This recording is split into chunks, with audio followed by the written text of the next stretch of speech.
National Broadcasting Company presents Dick Powell as Richard Diamond, Private Detective.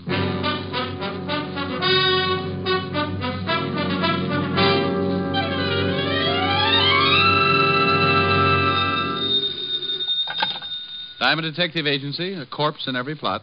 Oh, Rick, that's awful. I know, Helen, but my sense of humor's out of gas. Oh, what's the matter? No business? Not for a week. If a client walked in now, I'd probably swear it was an hallucination and referred to Bellevue. Walt's been trying to get you. He called here about 5 minutes ago, said it was important. I just got in the office. I'll give him a call. Am I going to see you tonight? You know it. Me and my empty wallet will be glad to stop over for dinner. Well, I'll have Francis fix something healthy. Tell him to cook some money. I'll see you around 7 then. Don't forget to call Walt. Bye. Bye. When Irish eyes are smiling, sure it's flying on in May. Lieutenant Levinson, homicide. Oh, you want to talk to me, Fatty? Rick? How many people called you Fatty? Where the devil have you been? I called you at your apartment all morning. Helen just told me I slept late. Well, why didn't you answer your phone? Rent was due. Could have been a trap. Can you come down here? Well, if it's important, I can come down. But if a potential client gives up because he can't find me, I may have a crying jag all over your office. I'll stock up on hankies. I wouldn't ask you, Rick, but it is important, very. Well, don't sound like the last course of Gloomy Sunday. I'll be there. Relax. I knew Walt was on the level because every time he thought something was important, he came on in a higher register and began to sound like a harp. Well, I closed the office, set the bear trap in front of the door in case of a client, and left to box lunch. I might be gone for a good while this time, and if I caught something, there was no sense in letting it starve. The 5th Precinct was 20 blocks away, so being a practical man who always regards that lonely feeling in his pocket as the sure makings of a pedestrian, I insulted a few well-meaning cab drivers, and 30 minutes later, I limped into the squad room of the 5th Precinct Police Station. Yes? Is there something I can do for you? In my business, you have to be conditioned to anything. Nothing should surprise you. But in my business, like any other, there's always a first time for everything. And it looked like this was it. For over a year, I had been walking leisurely into the squad room of the 5th Precinct and smiling inside when I spotted a cop with a battering ram for a head and landing barges for feet.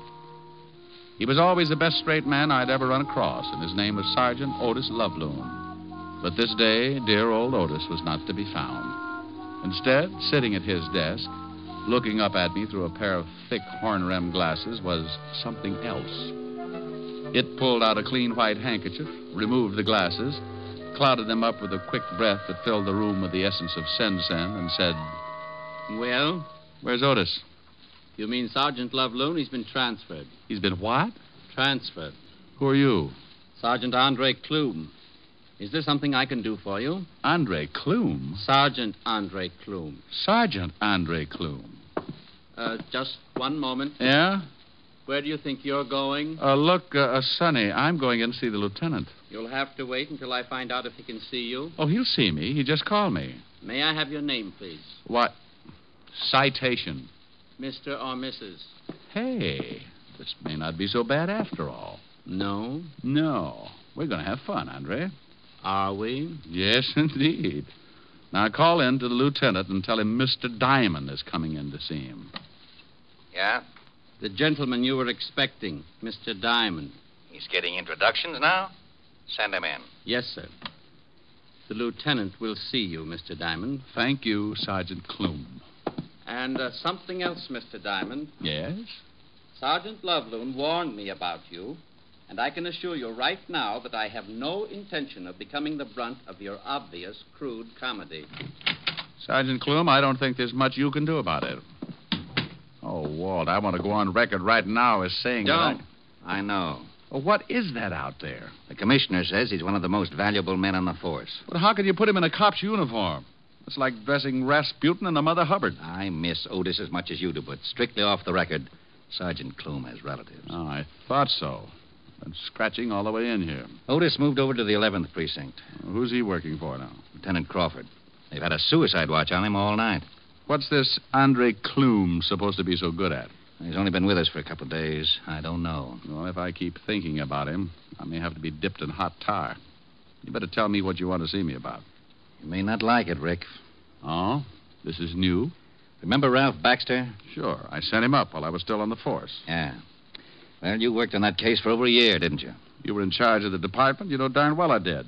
Rick, you knew Baxter's habits better than anyone on the force. Oh, now, Walt, what's it all about? Is Baxter loose? Very loose. Busted out at 8 o'clock this morning along with 7 other guys. Oh, all got away clean? Every one of them. One of the best planned breaks I've ever heard about. Now, if Baxter was in on it, it had to be. He's a smart boy, Walt. One of the smartest. Yeah, well, the commissioner says we've got to pick him up before he does any damage. Just like that, huh? Just like that. I need someone who knows him so well he might have a chance of nailing him before the trouble breaks loose. And you know Baxter and trouble. How come you're in on this, Walt? Somebody already get killed? Truck driver. Oh. Baxter's an unhappy boy. He kills to make up for it. Really does a fancy job. You want to help me out? You in trouble if they don't nail Baxter in a hurry? The commissioner is relying on me. Okay, then. It's got to be official in case you have to make an arrest. Oh, now, wait a minute. Got to swear you in as a deputy. Look, Rick, we've got to. I don't really care how you bring Baxter in and who gets the credit, but what would the commissioner say if... Yeah, I know. I'm sorry, Walt. Every time I used to put on that badge, a book of rules and regulations went with it. I do it my way or not at all. Now, don't start running your motor. I don't want the credit. The department can have it. Besides, it's 20-1 in any man's book that I'll never even get close to Baxter. Well, you stand more chance than anyone else. Okay, then. You still don't have to worry about the credit. It's 50-1 that the newspapers will read. Private detective found with his head missing. Okay, Rick. Your way. Andre. Yes, Lieutenant? Andre. Yeah, some name. I beg your pardon? Bring in all the information on Baxter and the 7 other men who were in on the break. Yes, sir. Andre Clume. Yeah. Here you are, Lieutenant. You want to look over this stuff, Rick? Yeah. I want to know how the break was pulled off. Maybe if we can get a line on who helped them, we can get it Baxter that way. A truck was used. A Ford pickup that hauled garbage regularly. The large garbage cans were placed on the truck and taken off to a dump. The 7 men in Baxter hid in the cans and were covered up with garbage. Oh. The men in the prison kitchen have all been questioned, but none will admit a thing. Well, thank you, Sergeant. Maybe you can tell us what happened after that, Sergeant. Several miles outside of the prison, the men got out of the cans. One man climbed up into the cab of the truck and ordered the driver to stop. He shot the driver, and the men climbed off the truck, rolled it over a 44-foot hill. 44 feet? 44 feet 9 inches at the first point of impact where the truck went over. The hill, of course, varies at other spots. Of course. 2 cars were waiting for the 8 men. Tire tracks were found and casts made. A report on these casts should be in at any minute. Synchronize your watches, men. Rick. Tell me, Sergeant Clume, have you any idea who might have been driving the 2 cars? No. Turn in your MiGs and your ray gun. You're through. Very amusing. Now, please, Rick, for the sake of my psychiatrist, don't start on Clume like you did on Otis. Might be a woman Clume? driving one of the cars. Oh. Baxter was a known woman hater. You don't say. I suppose the other 7 guys got together with him and formed a club. 4 of the 7 men were known to have had women friends at one time or another, but only 1 woman remained loyal after the men were sent to prison. How do you know that? I remember things. He remembers things. Oh. She visited the prison many times to see Tony Ligeti, one of the escapees. Maybe you can remember the dates? The first time was right after Tony was sent up, November... All right, Sergeant. What's the girl's name and where does she live? Jean Lawrence, 1782 East 12th Street, apartment C. B. Butterfingers. I'll take this list of histories on the 7 guys. You going to check on the girl? Yes, and thank you, Sergeant Andre Clume. You've been a brick. I left Clume polishing his glasses, Walt looking sick. Jean Lawrence did live at 1782 East 12th, apartment B. So I looked up the landlady, a nice old reproduction of Whistler's mother with a hangover, Mrs. Shook by name. She was a little unhappy that I'd bothered her, but I finally sold her on the idea that she could shave any time, and aided by my best smile and the promise of a fast 5th, I finally got her to open the door to apartment B. There you are, lover, but I can tell you right now, Jeannie ain't in. Well, what's in this room? Bedroom. she didn't come home all day yesterday or last night. She didn't, huh? You know, I shouldn't be showing you around like this. Except that you look like a real nice fella. And you're thirsty. Oh, go on. You see anyone else hanging around, say, in the last week? Yeah. Come to think of it, about a week ago, some dark fella started coming over to see Jeannie. Used too much hair oil. Greasy type. Think you'd recognize him? You bring me that present, lover boy, and I could recognize a clove of garlic in an onion warehouse. I'd make book on it. May I use the phone? Go right ahead, lover. Oh, by the by, 100 proof, huh? 100 proof. Homicide, Lieutenant Levinson. Walt, this is Rick. I'm up at the girl's apartment. Not here. But the landlady says she can identify some guy who's been hanging around here for the last week. So look up... Hold it a minute, Rick. Something coming over the hot shot. Okay. Oh, bottle and bond, is that right, dear? Oh, lovely, lovely. Lovely. Rick? Yeah? Get that landlady in here, then meet me out at the end of River Street, Pier 14. Something up? Sus came up. Someone didn't want it to. When she hit bottom, the bricks in the sack must have torn it open. What? A dock worker spotted her floating near one of the pier pilings. Jean Lawrence? Yeah. I'll see you over there. Something happened to little Jeannie. I could hear... Found her floating in the river. Oh. Well, if we're going down to the station, can we stop off and get that present? Yeah. Bottled in bond, you promised. I grabbed a cab and took Mother McCrae over to the 5th Precinct, making one stop on the way for the promised present.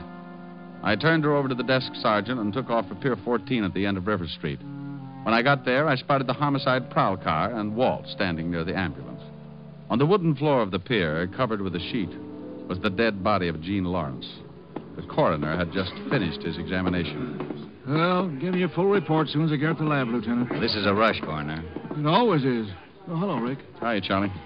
Shot twice, then thrown in the drink. Yeah, nice. Anything else? Book of matches in her coat pocket. Probably don't mean a thing. Lieutenant, we just got a report from the precinct. Hello, Diamond. Oh, good afternoon, Clume. You're looking fine. Oh, you'll be kissing each other on the cheek in a minute. What about that report, Sergeant? The landlady Diamond brought in 22 minutes ago has just identified a picture in the morgue as a man who had been visiting Jean Lawrence for the past week. Anyone we know? William Nash, alias William Barnes, alias Bootleg Barnes. Yeah. 5'11", black hair, brown eyes, slight scar. Oh, hold it. What about his record? 9 arrests, 2 convictions, robbery and assault. In the cafe business now at... Red Dot Inn? Yes, sir. Matches you found on the girl, Walt? Yeah, Red Dot Inn. Let's take a run over there.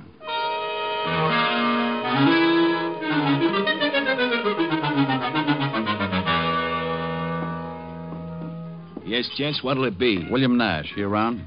No. Police. He still ain't around. He got an office? Well, He got an office. Yeah. Where is it? Top of those stairs. Down the hall, last door. Go around to the back of the bar, Clume. Yes, sir. Hey, now, wait a minute. You ain't supposed to come back here. See that he doesn't have any way to let Mr. Nash know we're coming up. Just go ahead and tend your bar. You guys want to get me in trouble? Not unless Nash is really in his office. Then you don't have to worry about trouble. You're in it. Let's go, Rick. Down the hall, he said. Last door. We both go? Yep. Fire escape down there. This way, Sergeant Clume covers him. Can Clume shoot? I forgot to ask him. You get on there by the fire escape in case he gets past me. Who is it? Fire department. What? Yeah, we received a report that your cafe isn't properly equipped in case of fire. Are you nuts? I just had no extinguisher. William put in- Nash, Yeah. Now what the let's devil... go. Huh? You heard him. Hey, what is this? Police, let's go. He's clean. All right, copy. You want to haul me in. What's the charge? Murder. Murder? Now, listen, you Start don't... walking. Who's murdered? Jean Lawrence. Down the steps. I don't know any Jean Lawrence. Sure. Everything all right, Lieutenant? Go upstairs and watch this guy's office. Yes, sir. You need a warrant for this, you know. I'll get one. I tell you, I don't know any Jean Lawrence. My friend, I know a little old lady who thinks you wear too much hair oil. She's going to make a very big liar out of you.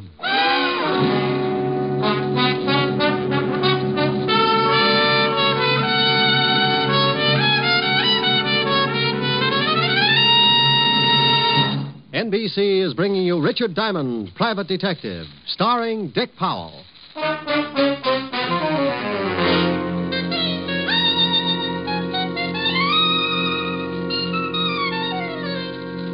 All right, Sergeant, get the lineup going. Yes, sir. Henry Phipps. Henry Phipps, alias Henry Phipps. I ain't never seen a lineup before, lover. The man you identified earlier from the picture. See if you can pick him out. George Chalmers. No, ain't him. George Chalmers, alias George Lippert, alias Geo the Lip, George Petty. Ain't him neither. William Nash. William Nash. That's him. William Barnes. All right, hold him. You sure that's a man who was calling on Jean Lawrence? Yep, that's him. Why don't he use bay rum on his hair? Nash. Yeah? Yes, Lieutenant. Yeah, Lieutenant. You know Miss Jean Lawrence? I told you I don't, Lieutenant. He sure is a lousy liar. All right, run him off. Step down. Cal Ennis. He killed Jeannie. We don't know. Yes, sir. He sure should use bay rum. Well, Walt and I and a couple of the boys took Nash downstairs and worked on him for about a half an hour before I got tired and decided to see what I could turn up myself. Nash still wouldn't admit he knew the dead girl, and we still weren't any closer to finding Ralph Baxter.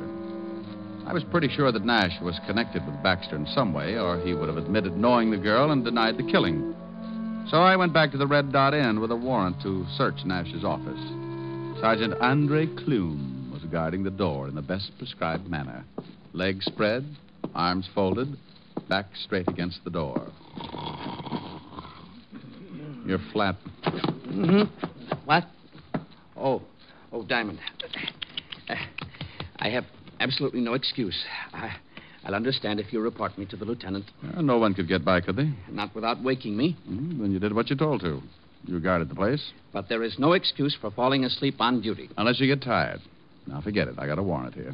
Let's give this officer going over. And that's exactly what we did. We took the place apart, piece by piece. And I have to go on record by saying that Clume really knew his business. He didn't miss a thing. This might be important, Diamond. What is it? Bills to William Nash from the garage. Let me see. Nick's Garage, 13th Street. 1,000-mile service on both cars, $14.90. Parking space rental on both cars, $25. 2 cars. May not mean a thing. I'll check it anyway. 2 cars were used in the escape, Diamond. Now, don't get excited. You stay here. I'll call you from the garage. I left Clume and went over to Nick's Garage, looked up the owner, and he showed me the 2 cars, both sedans. 48 Chrysler and a new Hudson. Nick told me that both cars had been taken out the night before and returned early that morning. He said that Nash had driven one and the girl the other. So I put in a call to the Red Dot Inn and Sergeant Clume. Yes, the lab has 2 good casts of the tire prints. Well, put in a call to the lieutenant and tell him to get right down here with him. I hope you'll forgive me being a little premature, but... You already told him to come down. Yes. Tell me, Sergeant, you don't know anything about the 5th at Hialeah, do you? 1 by step up in 1 and... Goodbye, Sergeant.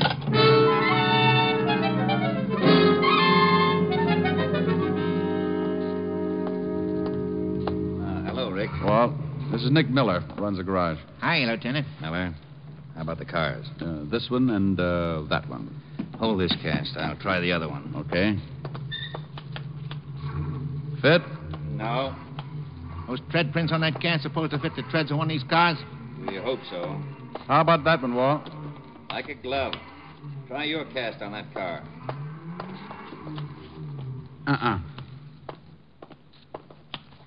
Fits this one, Walt. Rick, both of the cars were used in the getaway. What happens now? Go back to headquarters and tell Nash we got him dead to rights. We'll sweat him till he cracks. I got a better idea. Turn him loose. What? Nash knows that it's only a matter of time until we turn up his evidence anyway. And he knows something else. He knows Ralph Baxter. He knows if he spills anything, Baxter will kill him sure. But we'll promise him protection. Against Baxter? Baxter'd get him if it took 10 years. Not if we get Baxter first. Nash probably knows where he's hiding out. Walt, even if Nash knows where Baxter is, he'll be a long time telling you. In the meantime, Baxter can cause a lot of trouble. All right, so I let Nash go. So what? Get a hold of the newspapers. Tell them to run a story that you've picked up Nash for questioning in the prison break, but that you had to release him because of insufficient evidence. You think Baxter will go after him? Well, he'd at least send some of his boys. I think the girl was knocked off because she got out of line. You can bet that Baxter won't want Nash around for a witness. Okay. Gee, you're kind of making Mr. Nash a sitting duck, ain't you? Oh, I guess you'd say that, Mr. Miller. Now, why don't you come on down to the station with us and answer a few routine questions? Hey, I don't know nothing about this. That's what Mr. Nash said, but you can see what a liar he turned out to be. We went back to the precinct, and the garage owner was held for questioning. In the meantime, 2 men were sent to the home of William Nash, and the phone tapped. 2 other men took their places on a stakeout at the Red Dot Inn, another pair at the garage.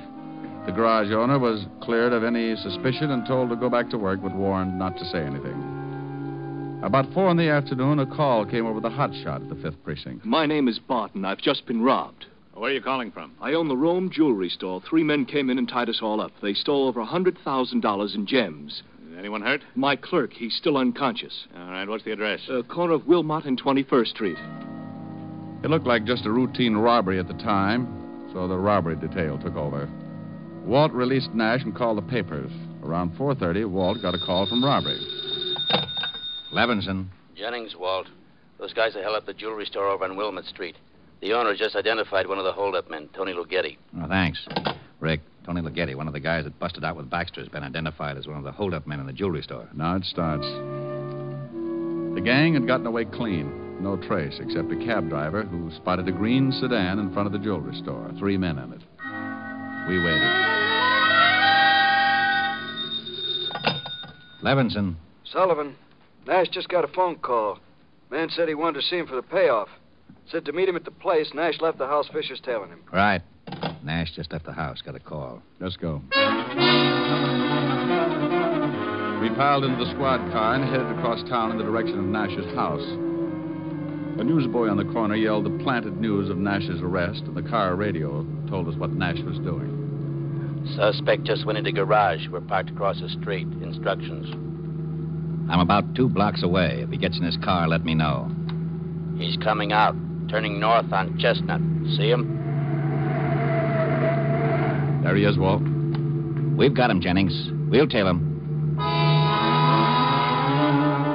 We followed Nash until he hit the outskirts of town. He drove for another good half hour, then pulled into a roadside eating place with a motel off to the left. This looks like it. Yeah. Drive past. We'll swing back. Nash is going into the diner. We'll walk up. Attention, all units. I'm at a roadside diner. The stop-a-while motel near it. Suspect just went into diner. All units proceed with caution. A whole bunch might be in that motel. Mm-hmm. I hope the boys get here before things start popping. You said it. We can't go in. Hey, there's Nash at the counter. See anyone else? Not from here. Let's walk over to the other side. Hey, Walt. What? Over there by the gas pump. Green sedan. Think it might be the robbery car? Nobody in it. Look, 2 guys coming out of the restroom. Yeah. And one of them, Tony Lughetti. Baxter's boys. I got a hunch Baxter's around. I got Tony's going in the diner. He's going in to pick up Nash. Probably going to take him for a ride. Let's take this guy before Lughetti comes out. He hears us. He's turning around. Police. He's going for a gun. You knocked him cold. Nice tackle, Rick. Vassar, 28. Here's his gun. I'll dump him in the car. Here come some of the boys. I'll wave them off. You get in the back of the car. Okay, I'll get in with you. I wonder where Baxter is. Can you look out that back window without being seen? Yeah. 2 more prowl cars pulled up. If the boys in the diner don't spot them. Nothing yet? No. Hey, here they come. Lughetti and Nash? Yeah, holy cow, the whole bunch. Is Baxter with them? Yeah, and 1, 2, 5 others. They've spotted the cars. They're headed for this car. You go out that side, I'll go out this. You're boxed up, Baxter. Look out, Rick! 2 of them down. Baxter's heading around back. Rick, don't go after Malone, you crazy! Now he tells me. Stop, Baxter! You get him, Rick? Yeah, but just barely. That was my last shot. How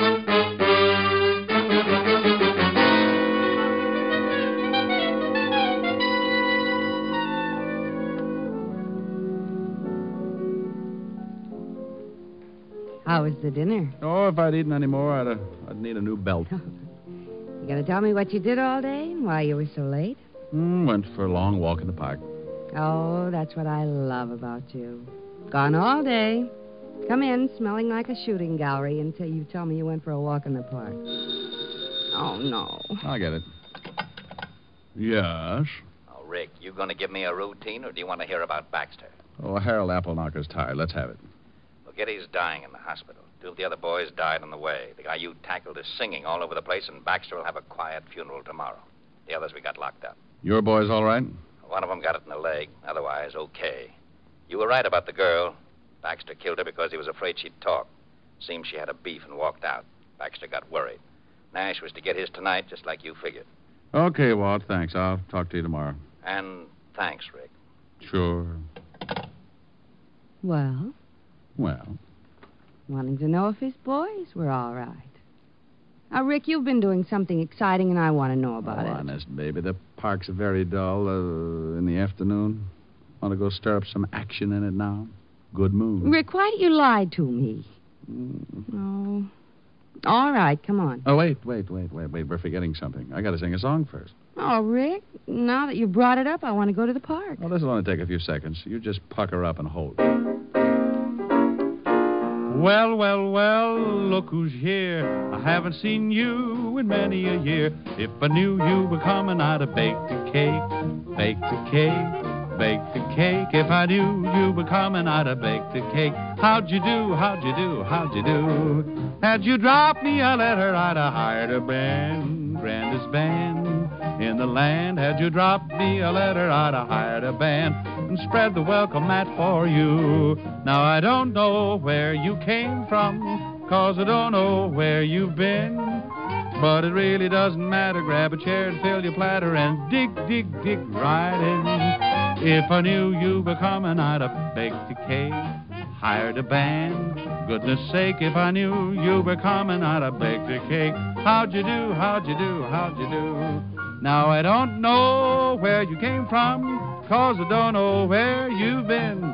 But it really doesn't matter. Grab a chair and fill your platter and dig right in. If I knew you were coming, I'd have baked a cake, hired a band. Goodness sake, if I knew you were coming, I'd have baked a cake. How'd you do? Oh, how'd you do? How do you do? Miles, still puckered? Mm-hmm. Think you can hold it till we get to the park? Mm-hmm. Now, you see, if you're patient, I always make it up to you.